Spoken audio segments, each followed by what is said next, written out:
I'm no stranger to sudden explosions and loud crashes, but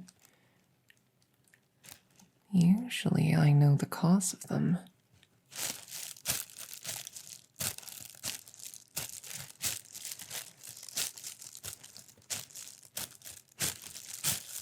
I swear if some rival alchemist is muscling in on my turf, I'm going to be annoyed. This forest is rich with so many ingredients. They're all mine, so...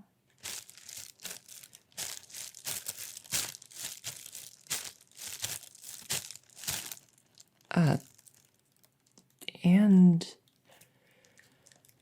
you are not an alchemist. Not at all. Okay.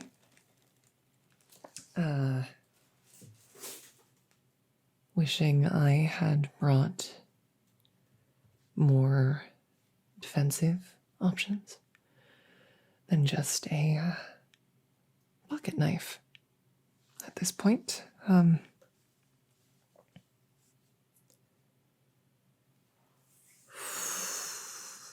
Okay, there is a dragon in my woods.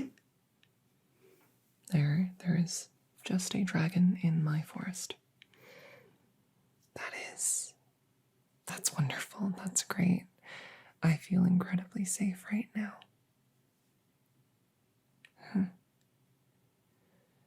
Odd, though. Usually, dragons are fiercely territorial and aggressive. Realistically, upon seeing me or any living being of my size, should have responded with violent aggression. Realistically, I should be dead, right? And yet, I'm still alive. Strange. Let me just take a look at you from a reasonable distance. I'm sure if you wanted to, you could kill me with your fire breath, but you haven't yet, so...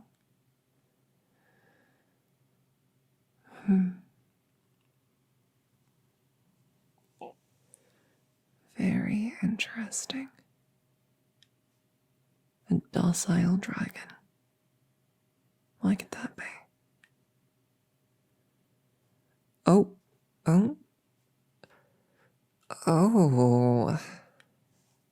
Wow, okay. Those are a couple nasty gashes, aren't they? You've got a few of them. Now this is extra interesting. Concerning too, but mostly interesting. There aren't a lot of weapons that could pierce dragon scale. And you have several wounds from several sources.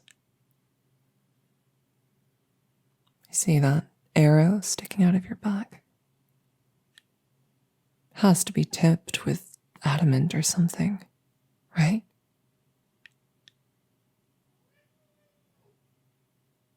Fascinating. You're hurt. Badly. But in most animals, such severe injuries would only result in heightened aggression as you desperately try to defend yourself against any perceived threat. So why are you so docile?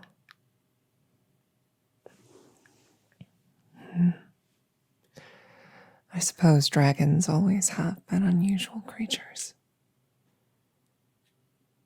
Maybe some part of you can tell I harbor no ill intent.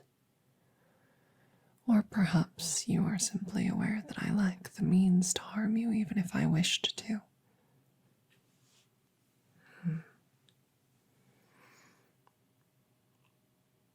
Either way, I'm very curious about you.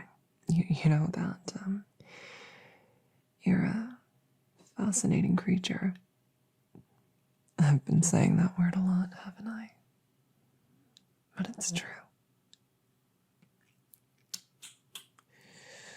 Unfortunately, you are a fascinating creature that is probably going to die soon. Isn't that right? Let's see if I just should have. Yes. Wonderful.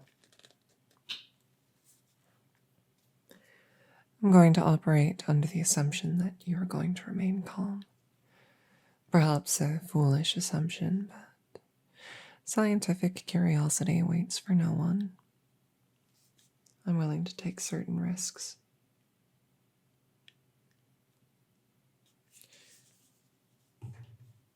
Now, what I have right here is a special type of oil that, when applied to a surface, reacts to the presence of poisons. I have a suspicion, and I'm honestly hoping I'm not correct.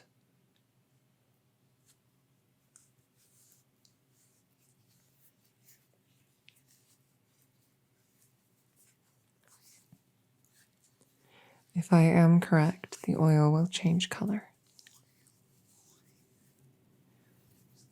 I'll apply it over a few of your wounds.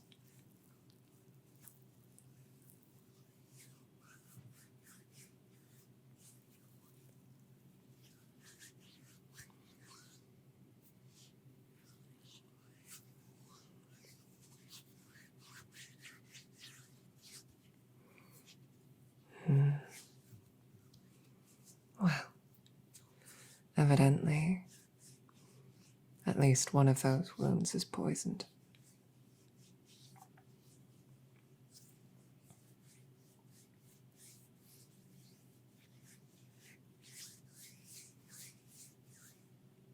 Scratch that. All of them are.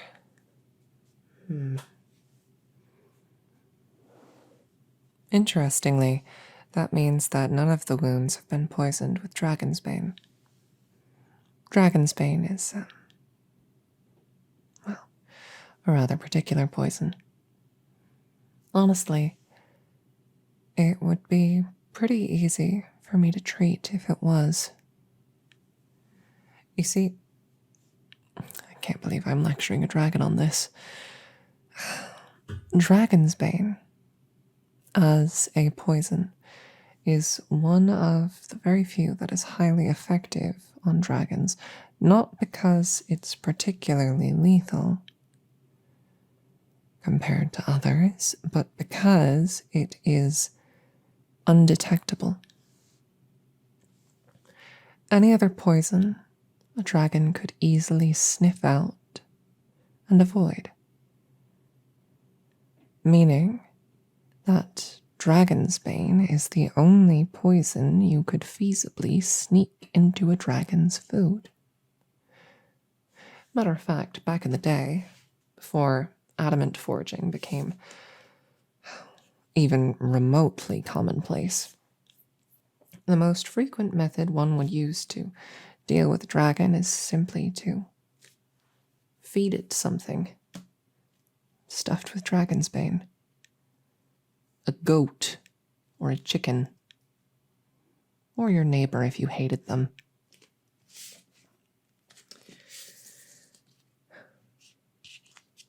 But now that adamant weapons have become more common,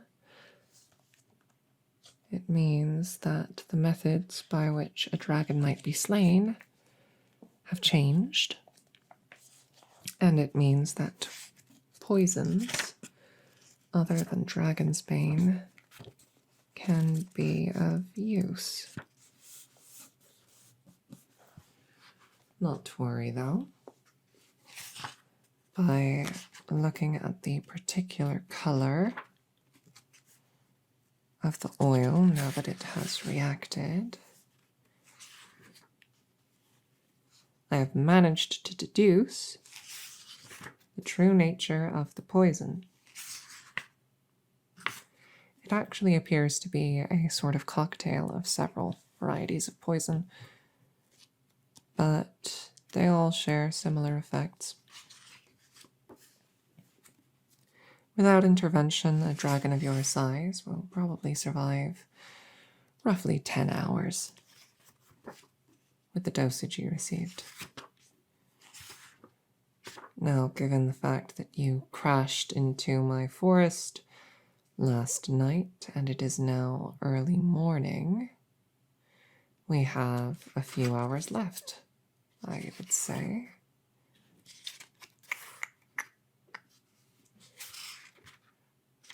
No, realistically, it would be smartest for me to just let the poison run its course. I mean, the number of alchemical reagents one could acquire from a dragon is substantial. But I'm kind of a softie. I don't know if I could forgive myself if I let you pass like that. Dragons are awfully rare these days. You're part of a dying breed. I would be pretty upset with myself if I just let you go. Not when I could save you. So, like a dragon, I intend to save you. There we are. Not to worry. I have a cure.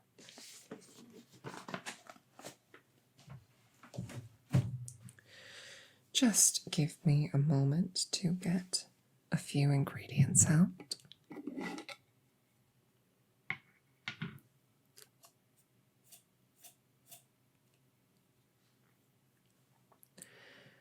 A bit of slime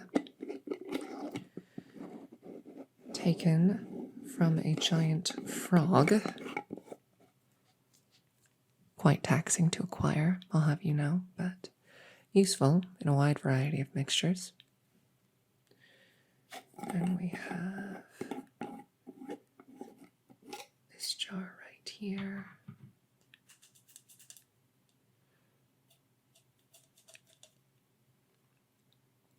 Oh yes. It's just filled with wax, actually.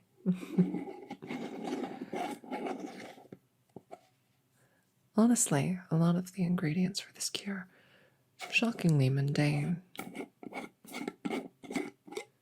This, for example. Want to take a guess at what's in this jar, my lovely dragon? I'm well aware you can't respond, but it's olives. Green olives. That's it.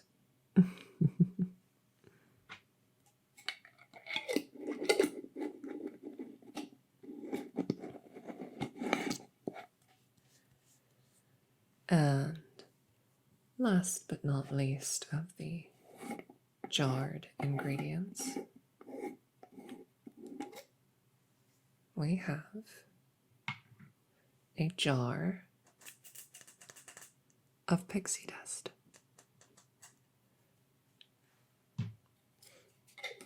Pixie dust, another very common ingredient.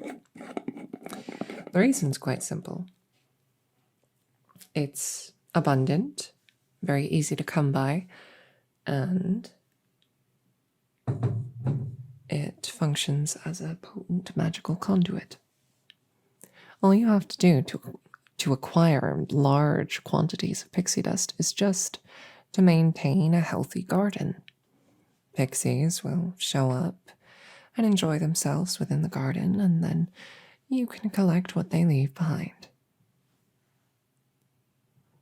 And then that pixie dust can be used in whatever you like.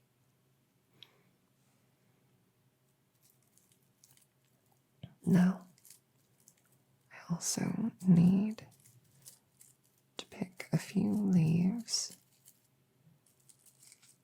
from some of the surrounding plants. Honestly, the fact that you roasted the area with your fire breath when you first landed is pretty convenient for me. I need these plants crispy. Would have had to burn them myself if you hadn't done it. But you have done it, which makes my life that much easier, eh?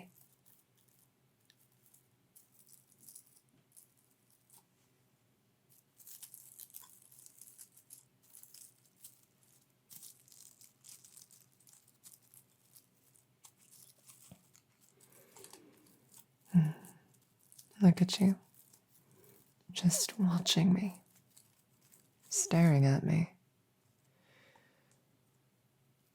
I'm quite close, well within biting range even. You're just looking at me, those placid, calm eyes. Unbothered, isn't that right?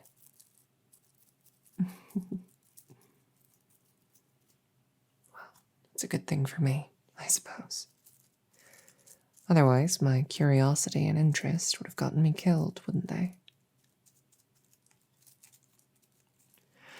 You're far from the first magical creature I've had the pleasure of interacting with closely. Beyond just the pixies, even. I like gathering all of my ingredients myself, and that means sometimes traveling to strange places and interacting with strange creatures. The giant frog, for example, nearly ate me, but I came prepared. Did you know that for a lot of the creatures that exist out there, strong alcohol is actually quite unpleasant to taste? It's true. It's true. Interesting fact. If you, well, you wouldn't, but, well, I have been. If you ever get bit by a snake, for example, and it refuses to let go, your life's not really in danger. Most snakes, at least, magical ones, well, you might be, or venomous ones, but say a constrictor of average size bites you and won't let go. Well, easiest solution is to pour something strong on its face. It'll let go like that. Giant frogs work the same way, turns out. Once he realized he wasn't gonna get anywhere trying to eat me, he became much more docile, and I was able to collect a bit of slime. Although I might need to restock at some point. Here we are. All the ingredients are assembled. Now let us just apply them. It's quite straightforward. Normally I would have to combine them into a potion, all that, but... Well, first off, I don't have most of my tools on hand. And second, you will do the job just fine. I can just rub it all onto your scales, and the inherent magic suffusing your entire body will cause the ingredients to activate and react with one another, just like that.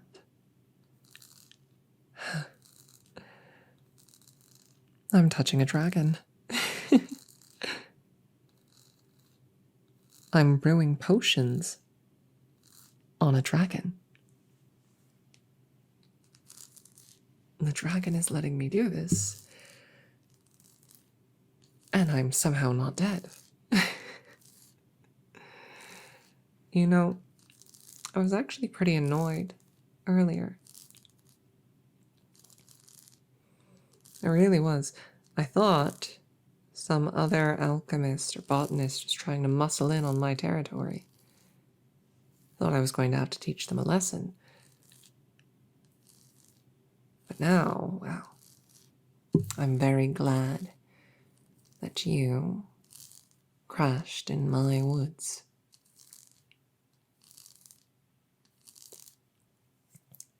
This is sort of a long-term dream of mine, you know? To meet a dragon. I always assumed doing so would result in my death, however. So it's not something I ever really pursued. Tricks that work on giant toads work less well when employed against massive, intelligent, predatory fire-breathing lizards. Who would have thought? For all I know, as soon as you're doing better, you'll burn me alive. But thus far, you've proven surprisingly understanding, and I hope that you'll remain that way. You will, won't you? Of course you will. You're an amazing, wonderful dragon who would never think about enacting harm on a poor, helpless alchemist who only wants to tend your wounds.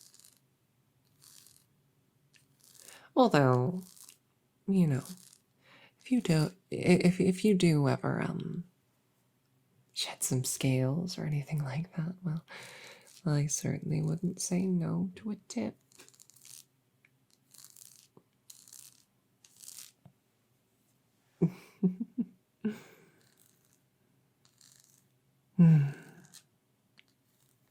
So, it was dragon slayers, was it?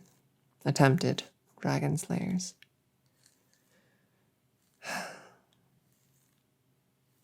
I'll have to raise a complaint with the guild.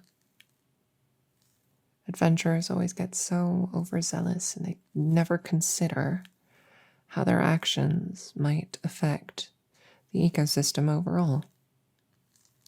I imagine you've been in the area for quite some time. It's just that we're only noticing you now. Your absence could have cascading and catastrophic impacts on the life around here, and I happen to quite like living here. And besides, even if you provided no tangible benefit to the rest of the world, the fact is you're a living, breathing creature who's clearly quite clever. And there aren't many of you left. By that merit alone, I think you deserve a shot. I think you deserve a chance to live your dragony life.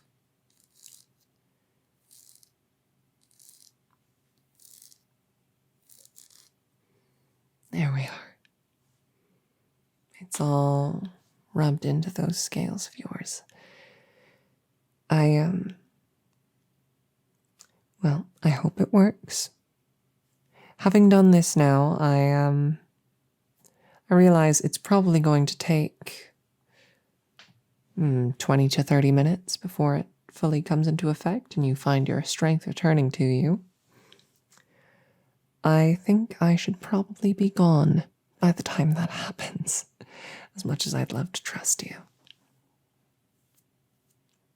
So, well, happy healing, dear dragon. It's been an absolute honor to tend to you. Be well. Try not to get found by any more dragon slayers, okay? All right.